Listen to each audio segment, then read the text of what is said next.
Hi, this is Josh Marshall, and this is the Josh Marshall podcast. We have two big stories that are, well, we've got, more than two big stories, but two big stories that we're going to kind of kick off with today, and they're both very big. One is this ongoing situation with this trucker, quote unquote. It's always important to kind of, it's not like the truckers. It's not like, the trucker community in Canada has spoken and this is where they're at. This is some truckers and a protest that is largely driven and organized and pushed forward by a mix of far right groups in Canada and in the US. In any case, that is still ongoing. And then we have this continuing game of brinksmanship in Russia and Ukraine. And this has been going on for, depending on your time scale, it's been going on for years or months, but it's been particularly intense over the last few weeks. And it seemed like things were calming down, and now it seems maybe it's not. There was some shelling this morning, and we're going to get to that. On the Canadian thing, here thing I want to make clear is I think it is important to see both of these incidents, both of these situations, as part of a much broader story. And that is the battle between authoritarianism and civic democracy globally right now. Now, there are different permutations of it, but they're both part of the same thing. And they are also examples of how that basic conflict, which our world, which the globe has been in the midst of for 7 or 8 years, those things have been brought to the forefront by COVID. COVID, you remember those little things, those little snow globes, little plastic things. You shake it up, and all the snow comes down. COVID has kind of done that to the whole world. It's shaken the whole, it's shaken the whole globe. A lot of things break, and everything's turned upside down, and it creates a lot of chaos and uncertainty. And it has further weakened, stressed the forces of national community and trust that keeps nation states together.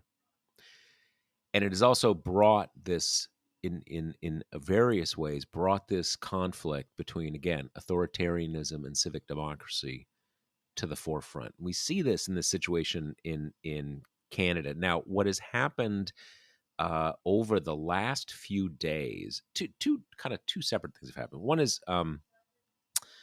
Prime Minister Trudeau declared a state of emergency, which gives him certain greater powers. He didn't actually do all that much. He kind of created more powers that the local police forces can use. He has refused to mobilize the military, and he's basically left it to the police forces. He just kind of gave them some more authorities. And what's happened in the last few days is they have been able to open up these border crossings that were becoming not just an issue for Ottawa, but for the whole US and Canadian economy, because those are big economic transit points, particularly for the auto industry up in the Great Lakes region. Certain things are produced in Canada, shipped over to the US to be assembled into cars and vice versa. So that has been, for the moment, resolved. Those transit points are open again. So it's back to being, to an extent, an Ottawa issue. The rest of the trucks have not left Ottawa, and that is still kind of in motion. How they're going to be able to resolve that. So it seems to maybe be de-escalating. They're sort of cracking down a bit, but it's still very much a work in progress. And most of the big rigs up there, they're still in place. And you have an organizing group, the people who are raising money, providing food, giving direction, kind of organizing the whole thing, is this mix of far right groups, some white supremacist groups. Uh, they're running the thing, and that's the case. So not good. So we're gonna talk a little bit more about that. We're gonna get an update from Kate in a moment about the situation on the Russia-Ukraine border, and a fair amount has happened over the last 12 or 18 hours. I'm still skeptical whether this is going to be a big change, but it's literally become kinetic. There's been some shelling, and we'll get to that in a moment. Before we do, let me remind you that the Josh Marshall podcast brought to you by Grady's Cold Brew Iced Coffee. Do you like to start your day with a healthy blend of coffee and doom scrolling? Then you need coffee that gives you enough energy to fend off the wild horde of feral dweebs or whatever other obstacles you face. A Grady's Cold Brew Kit makes it easy to brew up a strong coffee concentrate. Of course, if you wake up feeling a little less ready to battle your enemies, you can also always add an extra splash of water or milk to tame the caffeine. With Grady's, every batch you brew has infinite possibilities. Ready to give it your perfect brew? Get 25% off at Grady'sColdBrew.com with promo code TPM. That's Grady'sColdBrew.com with promo code TPM. Okay, Kate Riga, what has happened this morning and overnight in the Russia-Ukraine situation? Yeah, so President Biden told reporters this morning on his way out of the White House that he thinks the risk is, quote, very high that Putin invades in the next few days. And I think the reason why is there have been various movement on pieces that look a lot like Russian pretext to invade Ukraine. So one of those things is, you know, keep in mind by this point, there are about 150,000 Russian troops massed on the border. We had this whole situation where Putin and was claiming that his troops were drawing back, were de-escalating. America said, that's not true. They're actually adding more troops. Wednesday night, the Russians distributed this 49-page letter to the United Nations detailing all the supposed atrocities that Ukraine has committed. Um, Russia expelled the deputy U.S. ambassador from Moscow with no explanation, just kicked him out. And then we also had, like you mentioned, the shelling, which Russian backed rebels and Ukraine have basically said each other was the one shelling. It's not really super clear where it came from, but all of this kind of adds up to an image of, if Russia were to invade, they would probably want to kind of stitch together some kind of pretext. And there have been various incidents that look a lot like pretext in the past few days. So I think that's why, the president is being pretty transparent with the press that it seems like an invasion could be incoming. And honestly, kind of one of the things about this that has struck me is the transparency of Biden and the whole administration with what's going on. It feels a little bit different than these conflicts usually do to me as someone who, my journalism is not in the foreign policy sphere, but it really feels like they've been fairly candid with what they think is going on. Is that your impression, Josh? Yes, it is, and I think there's two dimensions of that. One is that there's been a kind of a constant refrain over the last decade that despite their kind of primitive economy and their authoritarian political culture, that the Russians really kick ass at information warfare. Right? They're kind of always upending everybody and creating false flags and unclarity and all that kind of stuff. And someone in the U.S. government, or maybe just this has been bubbling up from within the U.S. government, has kind of got to get back in that game. And what does the U.S. have? The U.S. has lots of information. Now, we should ask, is all of this information completely accurate? That's a basic question.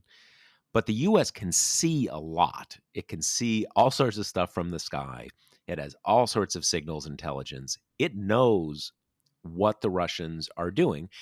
And they have, as a tactic, kind of said, we're going to broadcast everything you're doing. Right. And that's going to we're going to take away any sense of surprise We're and so that is very different. That is very different. That is putting a whole new, piece on the playing board, for the U.S. And I think part, I mean, some of that is just you want to kind of throw the other side off, right? You want to kind of stick a stick into the spokes of their wheel kind of thing, and kind of throw off their game. I think the other part of it is that what Russia has wanted to do here is create this looming threat of war that is uncertain but out there, and do one of two things. One is it kind of wears everybody down, and the Ukrainians are going to break, the NATO countries are going to break. Um, the other thing is it just creates that sense of uncertainty and loomingness. And are we going to do it? Are we not going to do it? Are we going to do it and you don't know about it? Kind of it gives them all the initiative. And what the US has done is say, you know what? It looks like they are going to invade. It's going to be really bad. And here's some more stuff they're bringing forward. And it just kind of puts it all out there. And I think what that does is that it takes, that is a big tool to be holding a hammer over someone, right? It gives you a lot. And the US has sort of flipped it and said, yep, they're about to lower the hammer on these people. That's pretty bad. You got to be pretty bad to do something like that. And most of the, European countries and NATO and the US have kind of been saying, it is pretty bad. They must suck, right? um, so kind of flips that. The other thing is, as part of that sort of looming threat, I think what Russia has wanted here is we threaten, you offer some concessions, we pocket those concessions, we threaten some more, we say that's not enough. You either give us some more concessions or you say no more concessions. And then we say, okay, we tried to work this out, and now you're stiffing us and we're going to invade. But what the US has done is just kind of said, the Russians have said basically, we're going to invade. And the US has said, you're going to invade. That's pretty bad. And it's just the dynamic that I think Putin has wanted has just not worked. And so now I think they're in a bit of a jam where okay, you've threatened it, so are you going to do it or not? And they may well do it, right? And so I think that's it. It is a very different dynamic, and I think it's interesting. Not that I want to sort of seek the backing of the sort of established columnists in the U.S. press. But if you look in the last 48 hours, there's been a number of the sort of, the kind of the blob establishment foreign policy commentator types saying Biden's actually handled this pretty well. He seems to have kind of boxed Putin into a bit of a corner. Now, it may be a corner that is at Ukraine's expense, right? I mean, if he's boxed them in where Russia feels no choice, oh, now we have to invade, even though it's going to suck for us. Well, it's still going to suck for Ukraine. So they are kind of caught in the middle here. But the dynamics, as you say, they're very different. They're very different. And I do think the U.S. has played a poor hand fairly well so far. It's funny because I think so too, and I also think with equal conviction that Biden will not get the amount of credit due that playing of the hand that would be in any way comparable with the criticism he got for, Afghanistan, the other kind of major foreign policy event of his administration so far. I think that is 100% right. And part of that is just you don't get a lot of credit for what didn't happen. Exactly. Right? I mean, you see that whole, I mean, I continue to think that their policy on Afghanistan was the right one. They got really bad pictures.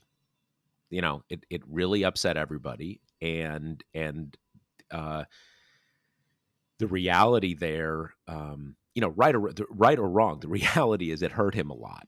Mhm. And but most people aren't really paying attention to this even now. And you can't, there's no kind of like booyah, you never saw those pictures because it didn't happen. Thank you, Right. very appreciate the congrats, right? um but I do think it may, well, it's hard to say what the impact is going to be because we don't know what what the thing itself is yet. um could help him a bit. Elite opinion does have a shaping force overall public opinion. But there's no question it's not gonna be like people are, man on the streets like, oh, I was upset about Afghanistan, but he just killed it with this Russia Ukraine thing. So like, I'm Biden's my man again. What can you do? It is It's a just thankless job. it's so fundamentally weird that an event on this scale is so fully determined by the whims of one person. And I know, that it's not like that's a new revelation, but I don't know if any of our listeners have been watching the Olympics, but at the opening ceremonies, Putin was there. And like he fell asleep during the proceedings at one point, and you're just kind of like, God, like we might be not directly or indirectly or whatever, we might be in some way enmeshed in this like gigantic international conflict based on if this one guy wants to or not. It's kind of hard to wrap your head around. Yeah, I mean, it's funny because obviously, Vladimir Putin has run the show in Russia for about 20 years, a little more than 20 years. And I'm not. It's hard to say whether his hold has deepened. It's been pretty deep for a long time. There have been a few things that have come out over the course of the last few weeks. One is that there's been some indications, and again, foreign affairs is about feints and subterfuges and stuff like that. But there's been some indication that his negotiators, the people actually talking with the NATO people, talking to the US and stuff, are not really sure what he's doing. Mm-hmm. And I don't mean in the sense of whether he's going to invade or not, but kind of, what are you doing? Like, what are we, what's our plan here? And even some sense of not fully on board with it. Now, he doesn't need them to be fully on board with it, but there's and separately from that, there is some other indications that particularly during the pandemic, but maybe because of other trends within Russia, that the group that is making the decisions has become much smaller, and that Putin has become more and more isolated. Now, I don't mean isolated in the sense of isolated within the powers that be within Russia, just kind of just him, right? Um, and so probably more than is normally the case, it is kind of, you know just him. There's been some speculation of, is some of this what has seemed kind of to be pulling back over the last few days, is that he's gotten some level of resistance from within the Russian military, or within the sort of the oligarch class that has all the power. Now, by resistance, I don't mean resistance like state breaking resistance, but resistance like you have people are saying, dude, we're not sure this is a great idea, kind of thing. But one thing that happens in a state like Russia is today, when it's so tight, is that it's hard to get good intelligence from inside someone's head, right? I mean, it's I saw some commentary about this related topic a few days ago, that the US political system is fairly transparent isn't the right word exactly. There are a lot of different power centers in the US political system, and they talk, right? Um, so you can get a bit more, you can get more of a sense with the US. And it's funny in this thing I was reading, one of the people was saying that just as we often sort of project our assumptions onto Russia, there's a problem in Russia where the Russians all often assume, well, this is really just Biden, Biden and his dog, figuring it out. Well, not really. I mean, there's the Pentagon, there's a lot of different moving parts. It's hard to say. I remain skeptical that Russia is ever going to invade Ukraine. I mean, this could be, I could be wrong by the end of the episode, right? I mean, it certainly seems like it could be very close. The key is it is just a hell of a gamble because he could get lucky. You start an invasion, the Ukraine government falls, and then you get a friendlier government and you can just leave and say, okay, yeah, we had to get rid of that terrible government and now we're, very little cost. Unless it doesn't just shatter. And then you're kind of, you're killing a lot of people, and the Ukrainians look like the victims because they are the victims, and you're occupying a whole country, and you're getting severe sanctions, and that's hurting all of your oligarch, deputies and stuff, not literal deputies, but that kind of system they have there.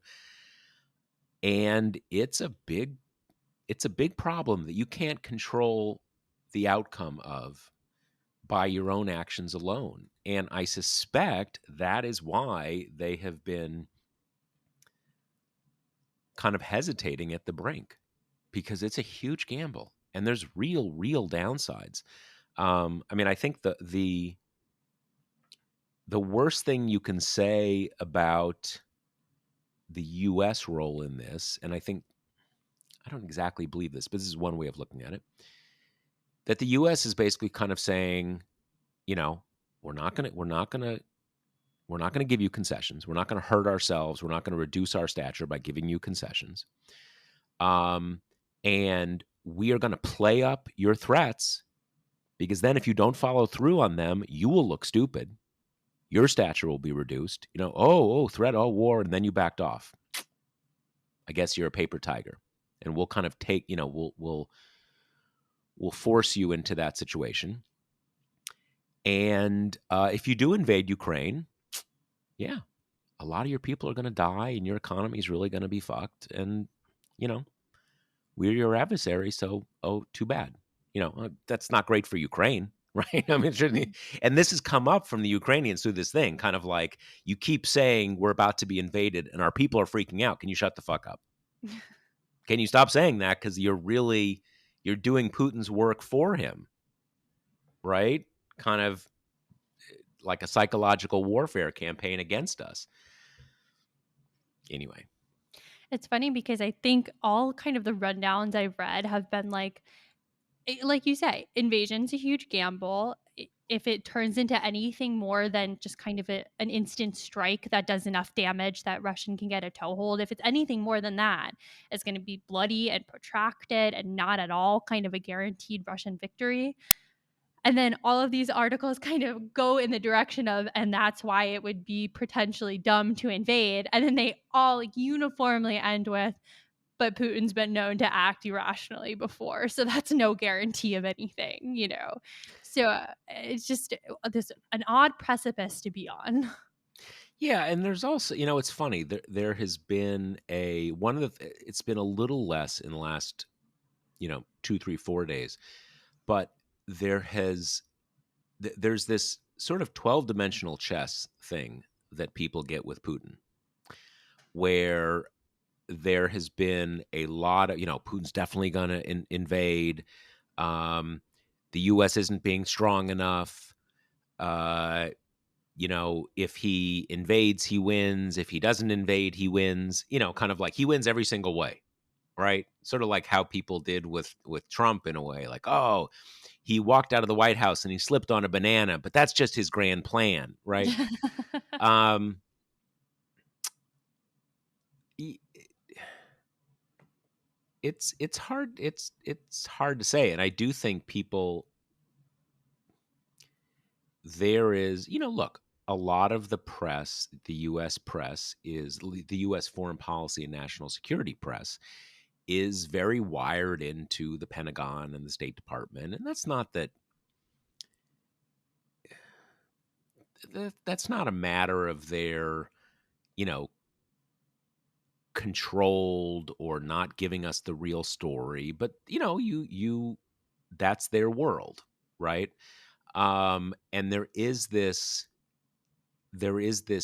tendency to play up Russian power, Russian smarts, play up what a big threat they are. People who are in if you're in the U.S. national security community, there's not a lot of good saying, yeah, they're not that big a deal. We're not worried about Russia, because then what do you have to work on, right? And a lot of the U.S. press sort of follows that at some level, and I do think that has, to an extent, made a lot of the U.S. coverage miss some of the things that have gone wrong during this for Russia. Yeah, It's my I take. agree with that. Okay, let's pivot now to domestic politics. One thing in particular that is coming around the bend: Texas is about to have the first in the nation primary on March 1st. And as our listeners will remember, this primary is governed by SB 1, the big omnibus election law that has so much bad stuff in it that Democrats walked out. And then after that, they absconded to DC, which feels like an actual lifetime ago to me, but turns out it was only a few months ago that happened. So now we're already starting to see the chaos in the state that this law has unleashed. The biggest form of which so far, since the in person voting hasn't started yet, is in the form of mail in ballots. So already in Texas, not a lot of people get to vote absentee. It's, people over 65, people with disabilities, people will be out of state on election day. But because of this new law, you now have to write down an identification number on both your application to get the ballot and the ballot itself. And that number, can be your driver's license number, last four digits of your social security, things like that. But that number has to match the number you initially put down on your voter registration whenever you did that, or So else it 10 gets years ago, rejected. when you signed up, when you registered to vote, Or if and you're 90, 70 years right. ago.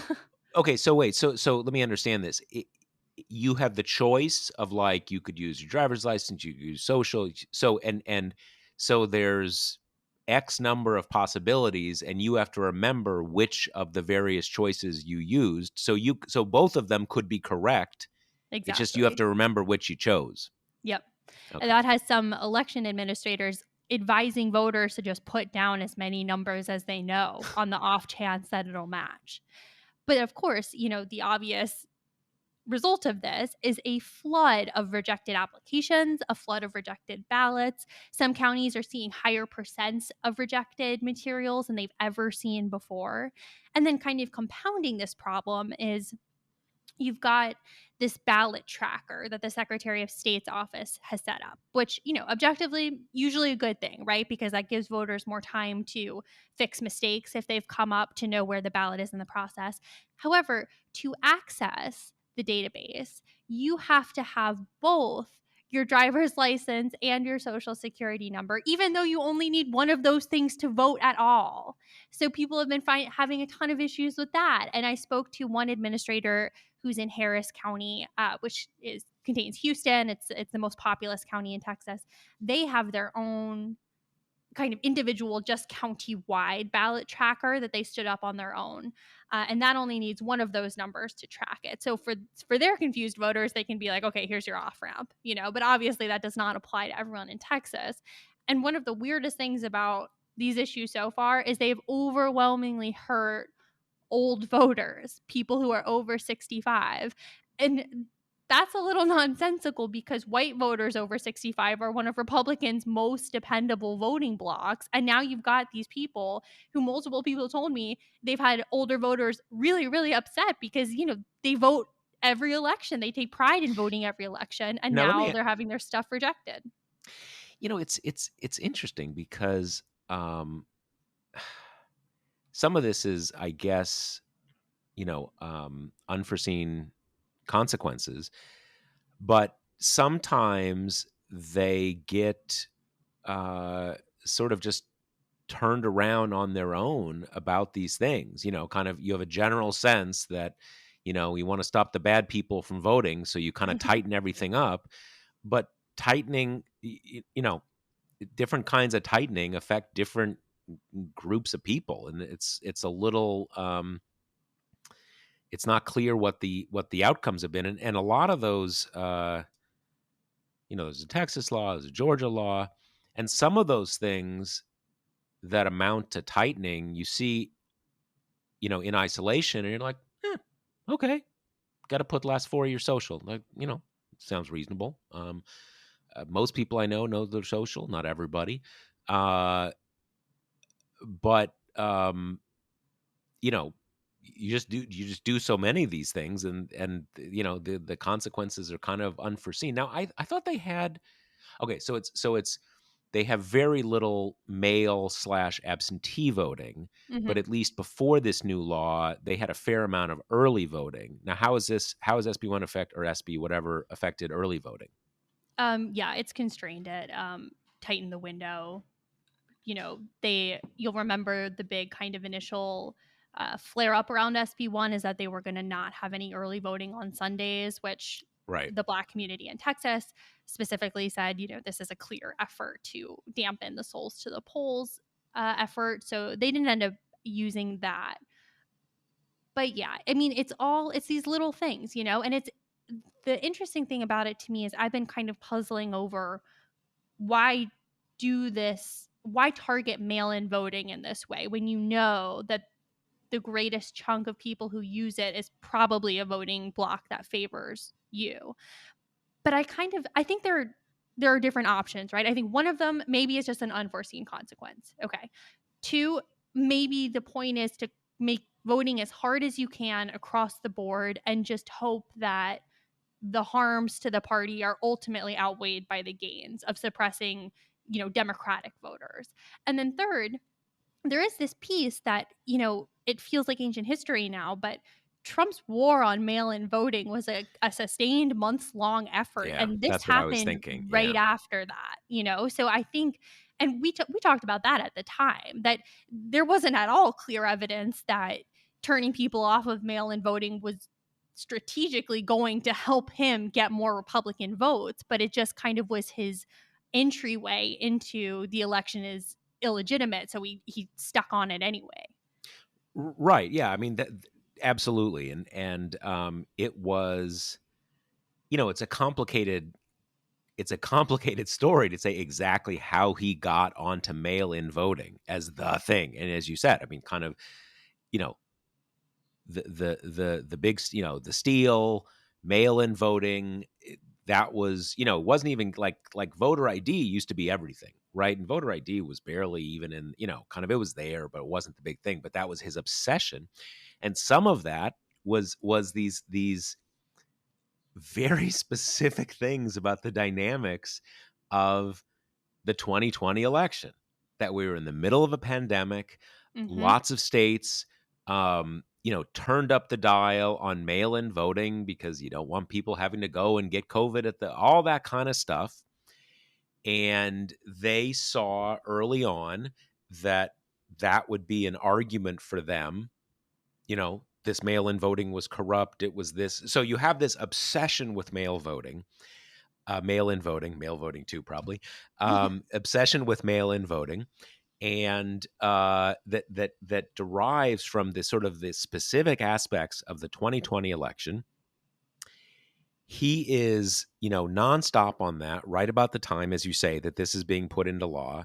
So all of those guys are like mail-in voting, mail-in. We got to crack down on mail-in voting. Now, what I didn't realize, which you just mentioned, is that Texas, I guess Texas specifically, has a high. I forget what the phrase is. It's basically when you need an excuse. Mhm. You need to say, "Hey, I'm old. It's hard for me to get to the thing," or "I'm disabled," or kind of something like that. You can't just say, because I don't want to, because I don't feel like it, because I'd rather just use an envelope." That you can't do that. And it sounds like from what you're saying that one of the biggest classes that had a automatic excuse is people over 65. So that putting a lot of obstacles in the way of mail-in voting in Texas specifically had this strong age skew, because that's the one group that from what you're saying, it sounds like anybody over 65 just Mhm. checks that box, good to go. So you do wonder whether they got carried away by the sort of the excitement of the Trumpite push against all mail voting, and didn't sound like, oh, wait a second, how is this actually going to affect us here in Texas? Maybe not, maybe not great. Yeah. Anyway, there you go. Exactly. And no, I think that's so right. Because if the idea in the amorphous idea of not letting a lot of people vote by mail in Texas, that makes sense to Republicans' purposes, especially post 2020 when there was a surge in mail in voting. And that kind of creates a new dynamic where if more people are used to mail-in voting, they're going to keep doing it. And that means expanding that way of voting to people who maybe haven't used that way before, which, creates all kinds of potential good opportunities for Democrats. But yeah, I mean, going after the small groups that do it, it really seems like this bill was kind of, let's make voting as hard as possible and we'll figure out the particulars later. Now, Um, as long as we're on it, can you just give us a kind of a very top level overview of what are the other I mean, we've talked about mail-in voting. What are the other big restrictions that did make it into that bill? Yeah, I mean, one particular aspect that will probably come up in a bigger way in the general election is that this bill really protects the partisan poll watchers more than they have in the past, and makes it harder to kick them out of polls, basically kind of wears away the protections for election workers who are saying, you're harassing me, you're harassing the voters, that kind of thing. And Right. that is an area where voting groups kind of fought hard against the initial provision. So it's basically not as slanted in the direction of the poll watchers as it was, but it still gives them a lot of protections. And basically, every kind of advocate or administrator I talked to when I was talking about, okay, like let's put this to the future, what are you worried about that's coming down the pike? They pretty much all cited this as a way for people to kind of use the poll watcher position as an intimidating one to potentially kind of scare voters away from the polls. It's also had the effect of chilling recruitment efforts to get poll workers, to get people to volunteer, because they're like, hey, look, I don't want to kind of volunteer my time if it means I'm going to be, you know, accused of mishandling the election or something. And then another big piece of this that actually was just struck down days ago is that election workers were forbidden from soliciting mail-in ballots, and that was a direct reaction to, in 2020, a Harris County administrator tried to preemptively mail out mail-in ballot applications to all the registered voters in the county. And so as a direct result against that, they said you can't solicit mail-in ballots, you can't promote mail-in ballots. It got to the point that administrators would get phone calls from voters asking questions about mail-in ballots, and they'd be afraid to say anything because the fines were so steep. We're talking like Right. $10,000 and 6 months in jail and all this ridiculously punitive stuff that a few Yeah. days ago a federal judge was like, yeah, no, gonna cross that part out. The administrator's freedom of speech covers them letting voters know that mail-in voting is an option and how to do it. But again, Right. it's like that Right. happened days ago. And then honestly, the biggest part of this bill, of this law, is that it went online December 2nd. That's just almost no time for the administrators to learn the ins and outs of the law, for them to educate voters on it, which is like a very hard task to do in general. So it's just been all these kind of unforeseen administrative hurdles and not enough staff to keep up with trying to teach people about the new system, and all of that just seems, by design, make things as hard Yeah. as possible, make voting as unattractive as possible, and you're pretty much going to guarantee that not that many people will vote.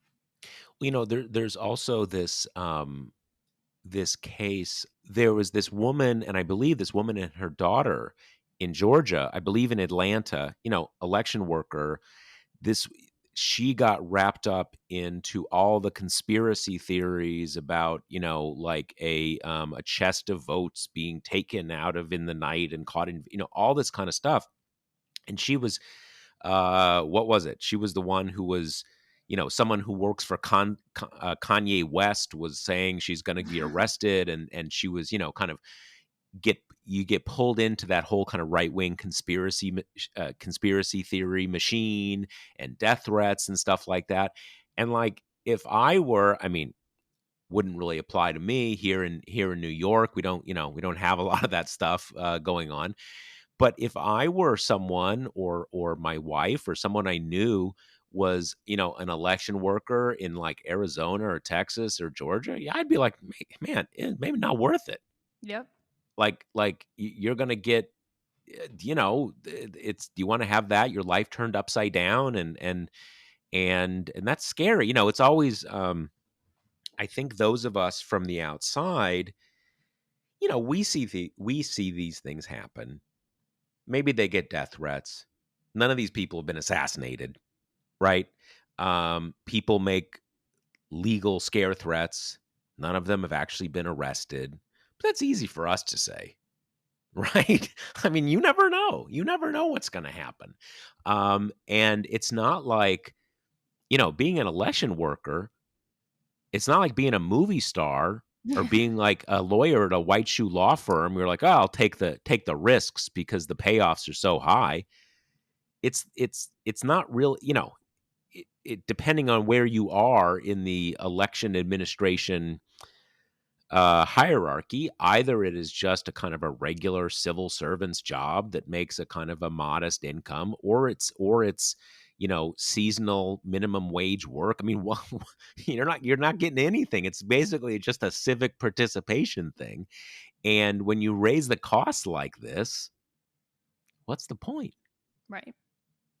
I mean, and I think it's good to just zoom out for a second because we've got this, and then we've also just got, Texas coming out with its redistricting map, which, despite the fact that 99% of the growth in Texas has been due to the explosive growth of communities of color, they didn't add any new seat that would be controlled by voters of color. That Texas is so, so gerrymandered as to make it seem like it's a, you know, almost complete majority Republican state, which, as we know, is simply not the case.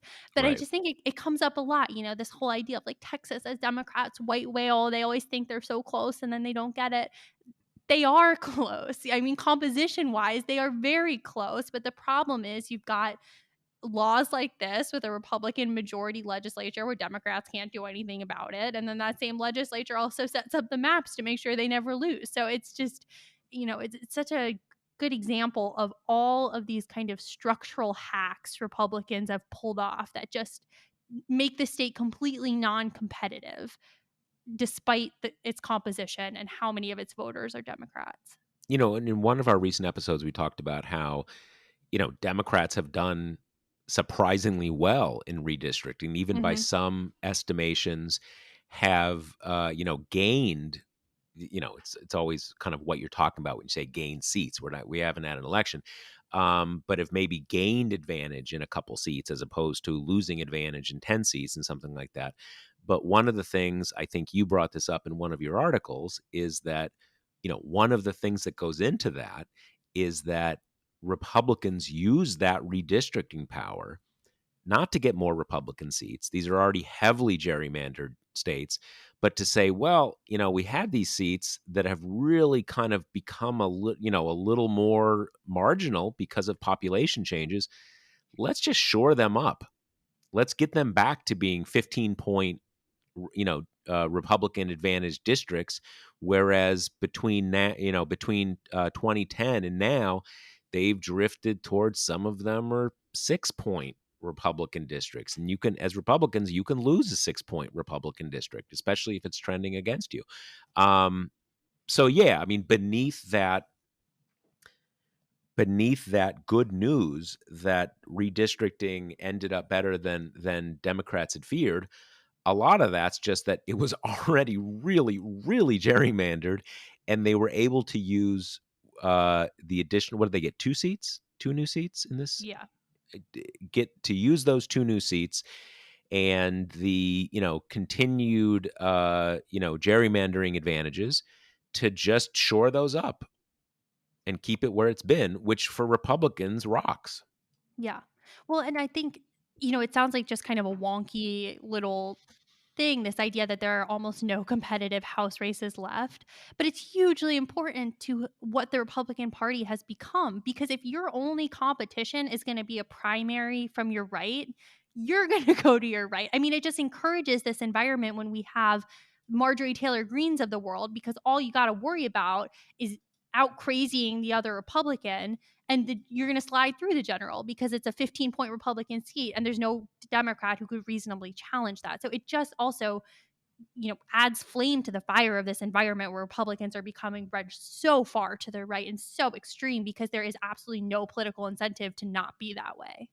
Right, right. No, and something a parallel thing has happened on the Democratic side. Maybe you know, there's not the same kind of rush to the left. I mean, some of our listeners probably wish there was, but there's not. But the the Democratic seats have also become less competitive. Hmm. They have been shored up. And one thing, and I mean, I am glad they did it in New York. One of the things they did is Democrats basically said, we're going to gerrymander here. You're doing it everywhere. We're not going to unilaterally disarm. And they did that, and I think that was exactly the right decision. But the effect of that has been to create less competitive districts. I mean, they've basically, Elise Stefanik, the woman who, the sort of the Quisling who took over Liz Cheney's job. Who, and again, this is someone who was like a borderline never Trumper back in 2016.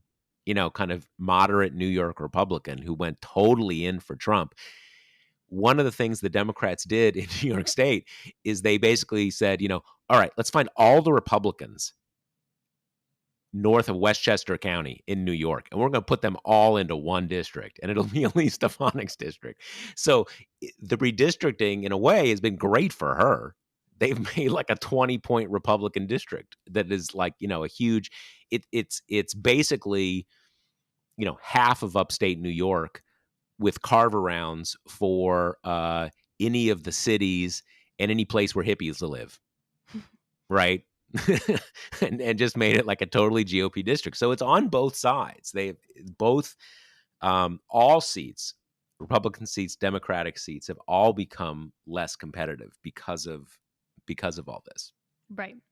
Okay, so briefly, let's talk about something that's been going on in the Senate in recent days, which is that Sarah Bloom Raskin, the wife of Maryland Congressman Jamie Raskin, and former Deputy Treasury Secretary under Obama, and former member of the Board of Governors to the Fed, she's been nominated as one of 5 members, kind of a slate to fill out the Fed.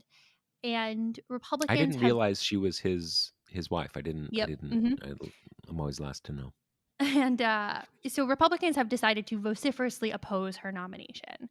Um, they say nominally she hasn't given them good enough answers to their questions. But it basically comes down to she has spoken pretty freely about the fact that she thinks the United States is kind of lagging behind our counterparts in taking climate change as a risk factor to banks' well-being and the whole financial system.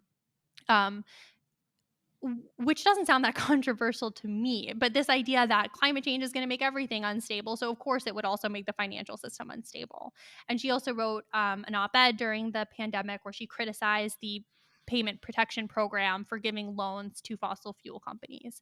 So the combination of those two things have basically Republicans have contorted that into you've got Mitch McConnell saying she wants to make the Fed a leftist activist organ kind of thing. And then you also have then Pat Toomey, who's kind of leading this charge saying, you know, she wants to use the Fed to punish the fossil fuel sector, which is unfair, which is not the job, all that stuff. And then you've got kind of a secondary issue where while she was on the board of governors for the Fed, a company that she was working for got some kind of special Fed status where they got to, have access to their system and basically saying like, oh, that was a conflict of interest, even though it seems that that question has kind of been run through, the local Fed, the national Fed, all this kind of stuff. And it doesn't seem like there's really all that much there. But the combination of these things have made Republicans decide, that they are totally oppose her nomination. So earlier this week on the Senate Banking and Housing Committee, which is an even split, this came out of that organizing resolution, which we dealt with ages ago where McConnell was holding it up and they made all these compromises. It's an even split, which means that Republicans boycotted the hearing, which would have sent the nominations of Raskin plus these others to the Senate to kind of, get to the floor vote and get them confirmed. They boycotted it, which means it's stuck and it can't go anywhere. And there's no real procedural move that Democrats can currently, under current Senate rules, do to discharge that to the floor. I thought there was always this thing where the majority leader can, if something is stuck or even gets voted down at the committee level, that the majority leader can just bring it to the floor. What happened to that? I was under that same impression, but I think it has to do with the split of the committee. Huh. And we're certain and it's not just that they are hesitating to do it. No, I mean, it would require a change in Senate rules. I think, Hmm. they're denying quorum rather than voting it down, and that might affect the parliamentary rules. But, so we had this very odd situation this week where it was like half the table was full, and Democrats were kind of going around saying, I think making valid points, including Republicans are kind of whacking Joe Biden for inflation day in, day out, and then boycotted really one of the only ways the Senate can at all address inflation, right? Which is by filling out the Fed and at least having no vacancies or acting roles on that board. Well, it's funny because when I heard about this, they're boycotting the hearings, I was sort of like, great, sounds like the Jan 6 committee. If you don't want to show up, Right. it'll only be Democrats asking questions. Awesome. I can live with that. I didn't realize there was this issue, and I must say I'm really confused about what the parliamentary detail here is, because again, it's always been this issue. I mean, this was when when that uh, when that deal was struck about Mhm. equal representation on the committees. This was always the thing, kind of like, sort of who cares, because the majority leader can just, there's some term for it where you just kind of pick it up out of the committee and bring it to the floor. So who cares what the committee, just the committee doesn't matter. So I'm really curious to learn what that exception is, because yeah, that's a pretty, I mean, Okay, here it is. So, yeah. Senate rules adopted in February 2021 specify that a majority of committee members must be present to conduct business. So it's just the fact of the boycott, Hmm. which and then But couldn't they the do that with every judicial appointment then? well, that is what has been coming up because the Senate judiciary is also evenly split. I saw an article on this the other day that was kind of like, is this how Republicans are going to do business now? And my reaction was kind of similar to yours, which is, first of all, I don't think this is like a new idea. I think they knew that they had this power because this question has come up before, like, oh, are you going to boycott this committee hearing, blah, blah, blah. And they could have done that with the Senate Judiciary Committee, which is where all the judicial nominees file through, also evenly split.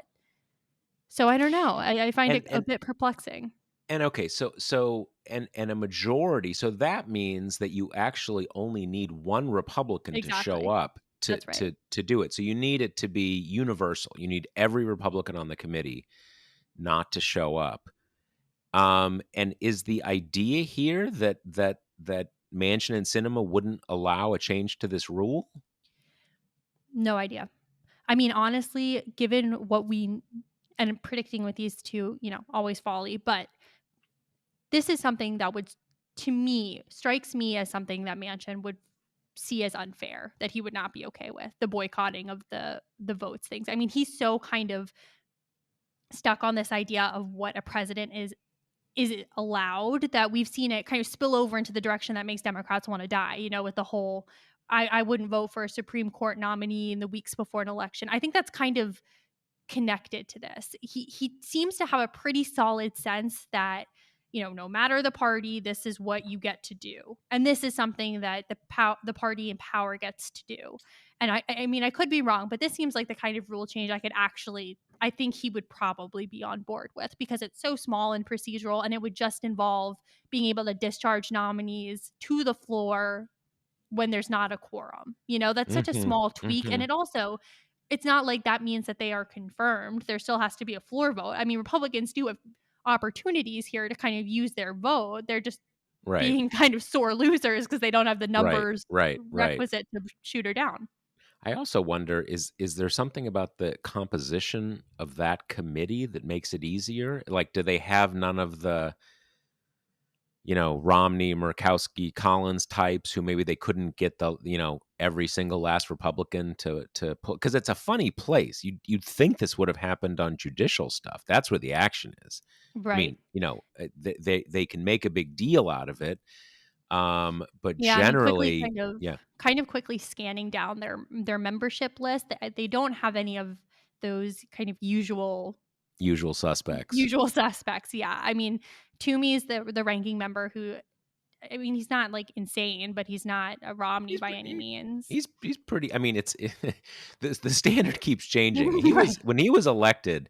He's a pretty far. I mean, Toomey's one of these guys who, at the level of collegiality, you're not going to see. I think he actually uh, took a fairly hard line on the Jan 6 stuff. Like, he wasn't one of the people who would not approve. Who would challenge or something like that. So on certain kind of things, he's semi-normal. But when he was in the House, I mean, he's sort of a hardcore club for growth Yep. libertarian guy. You've Well, also got like Tom Tillis, who is like kind of occasionally flirts with these Romney, Collins, Murkowski stuff, but not to the extent that you would expect him to be like, I'm gonna go. I'm gonna go yeah, and show up and sit by yeah, myself on the Republican side. yeah, yeah, yeah, yeah, yeah. Okay, let's All right. get to questions. Okay. So our first is going to kind of bring us back to where we started this episode on the Russia Ukraine situation. David says it's difficult for him to reconcile the competing interests to have a proper view of the East West dialectic, especially regarding the Russian NATO showdown.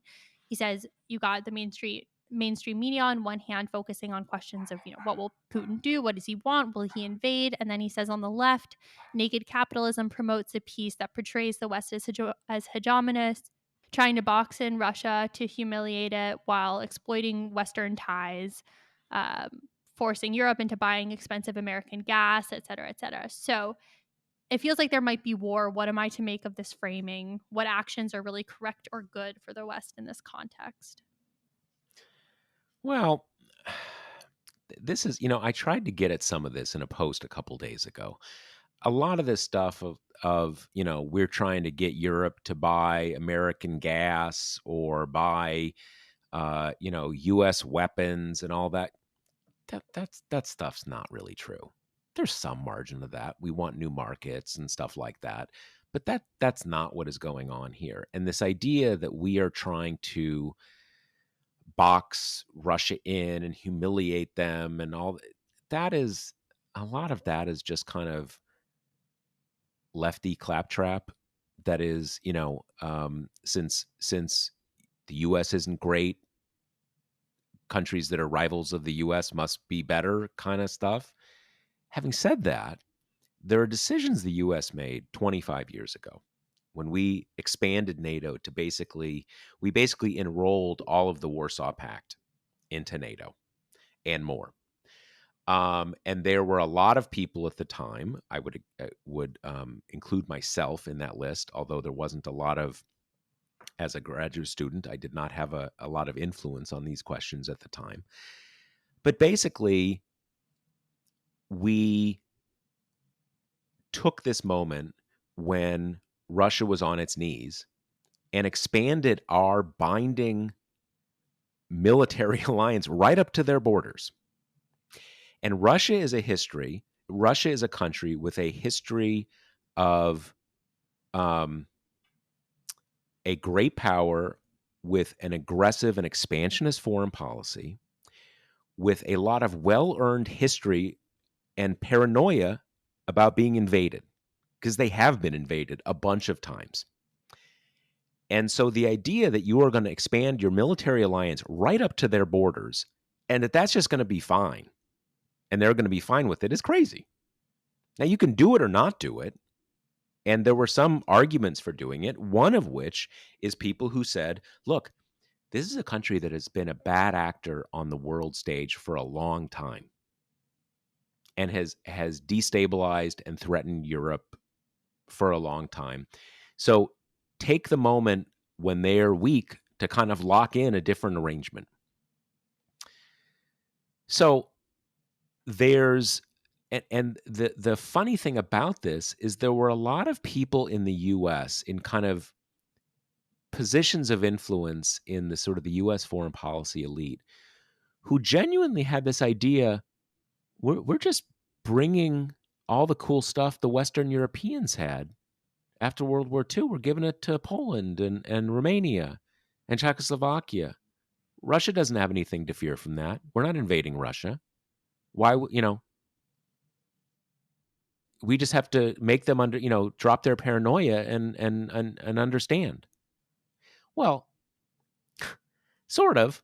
But if Russia, basically made a military alliance with Canada and Mexico, we wouldn't like that, and for good reason. Now, I don't see the U.S. and Russia as similar countries in a lot of ways. So there is what I'm trying to get to in this is to say that there are decisions we made decades ago now, in part to maximize our advantage as a great power, in part by sort of myopia and naivete, that gave a lot of Russians the belief that you are trying to box us in.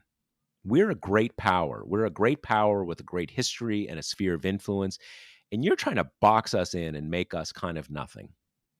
And there's some real truth in that. But what has also happened is that Russia has become basically what we call in foreign policy terms a revisionist power, trying to break up the current world state system because they think it's in their advantage, and have been trying to export authoritarianism around the world, meddling in our elections in the United States, repeatedly invading or threatening neighbor countries. So it's always been a little hard you can look at this either way. One is to say, look, this is why we should have never expanded NATO, because we kind of created this relationship for ourselves with Russia. And we kind of, our actions sort of help create this. The other way to look at it is that this is why certain people said we should do this, because they have a kind of a tradition of expansionism and bad acting on the world stage, and we're seeing that now, and they're both kind of true. I think in the present moment, those things are kind of moot. I think what is really happening here is that Russia wants to keep Ukraine basically a satellite state, does not want it to become part of the sort of the European economic bloc, which most Ukrainians do want to. It's more prosperous. There's a lot of good stuff you get. And really, in some ways, this is more about Ukraine becoming part of the EU, or if not officially, in practice, and leaving Russia separate. Um, and you shouldn't launch unprovoked invasions of other countries. The fact that the U.S. kind of did that with Iraq doesn't make it right for Russia to do it now. So I think for David, a lot of it's important to understand this history. It's important to understand that in many ways, Russia is a greatly diminished power, but it is also, in many key ways, a bad acting force in global politics right now. And we have a lot of reasons to do everything we can to prevent them from. No one thinks they're going to literally annex Ukraine, but doing stuff militarily that will make Ukraine a territory of Russia in effect, even if they're nominally independent. So that's my best my best take at how to see the context of what's happening here. Yeah. Okay, last question from Diana, who says, do you think that if the GOP wins in 2022 and 2024, that the country will be irretrievably lost to fascists? And then she jokes that she knows it's a light question. I don't think so. I don't think that's how it works. I think things are much more incremental than that. But it's a big deal. There's a huge amount at stake. I just think things are, countries become less democratic and then they become more democratic. There's no, I think we do ourselves a disservice on from both sides in thinking too much in binary terms. Although the threats are great, but we're all in this for the long haul. America is not going to end in 2024. And by that, I mean in the sense that, like, we're still all going to be here. Maybe a few of us are going to, like, get a passport in Europe and go to Europe. But most of us are all still going to be here. We're going to still, those of us who want civic democracy are still going to want it. And if things go really badly in 2022 and 2024, we're still going to be faced with, all right, what do we do next? So basically, in all senses, even though I think the threats are very grave, as you state the question, no, I do not think it'll be irretrievably lost to fascists. I sometimes, when I get so stressed about what we're covering in our job, and what sometimes it feels like a lot of us, and I include our listeners in this, are watching every day while a lot of people are just not watching and not understanding how drastic the threats are. I sometimes ask our colleagues, like, are you as freaked out as I am? Am I the only one who's feeling kind of overwhelming stress about this? And something our colleague Matt said to me when I asked him kind of stuck with me, and he said, when I get really, when I get like that, when I feel very scared and stressed, it helps me to think about how this has happened in America before, and not specifically this, but how our democracy has gone through horrible periods. I mean, violent, suppressive periods. You think Reconstruction, you think the Civil Rights Movement, and not just those. That we've had a lot of periods where we see progress immediately followed by vicious backlash that's all about taking power away from some people and concentrating it in the hands of others. That's not a new story for us. So I think when this stuff feels so big and scary and earth shattering, it can be helpful to think, like you say, Josh, there are ebbs and flows, and there have been ebbs and flows in our history. And when it feels like we're on the precipice, and like you say, the threats, I think, are very grave. We've been on those precipices before, and we've had in our history periods of being far from a perfect democracy. Yeah, I think that's really the thing, is that we should not understate the threats that civic democracy faces in this country. Um, and they're real. And there are certain specific mechanisms, threats by specific mechanisms we really haven't faced before, and they're big and they're very real. But this country's been around for almost a quarter of a millennium. And Adam Smith has this quote: "There's a lot of ruin in a nation," and there is. And the one thing I would push people not to think in terms of is this idea of, the last election, the, irretrievable. Because not only is that very, very demoralizing, but it's not how things work. There's still a next thing. You can even say, now, and I don't anticipate something like this, there were various final elections in Eastern Europe in the late 40s, right? Where in some cases communists actually won an election, or sort of won an election, and then instituted a party dictatorship. But they're having elections now. Now, if we didn't have if we had a totalitarian state for 40 years, yeah, that'd be a pretty big bummer. And I do not anticipate that. My point is simply, history goes on, and there are still questions about what to do and how to move forward the next day, even after very bad things happen. To be clear, I do not expect a 40-year dictatorship. I don't expect anything like that.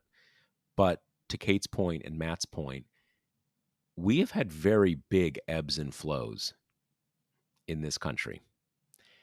And for certain groups, we've had democracy totally end for them for decades, right? And there's a new day, and there's a new election, and there's new things. So, no, I am not that pessimistic, either characterologically or factually. So that's my Insert answer. the arc of the moral universe quote here. Yeah, yeah, all that kind of stuff. Well, I don't even know if it bends towards justice, but it keeps bending, right? We at least Uh, have that. yeah. So remember, the Josh Marshall podcast brought to you by Grady's Cold Brew Iced Coffee. You can get 25% off at Grady'sColdBrew.com with promo code TPM. All All right. right. See you next Later. week. The Josh Marshall podcast is hosted by me, TPM reporter Kate Riga, and TPM founder, editor-in-chief Josh Marshall. The show is produced by Jackie Wilhelm. Thanks to Why Not Jansfeld for our podcast theme song, and thanks to all our TPM members who make this possible. Rate and review us on Apple Podcasts, and subscribe wherever you listen.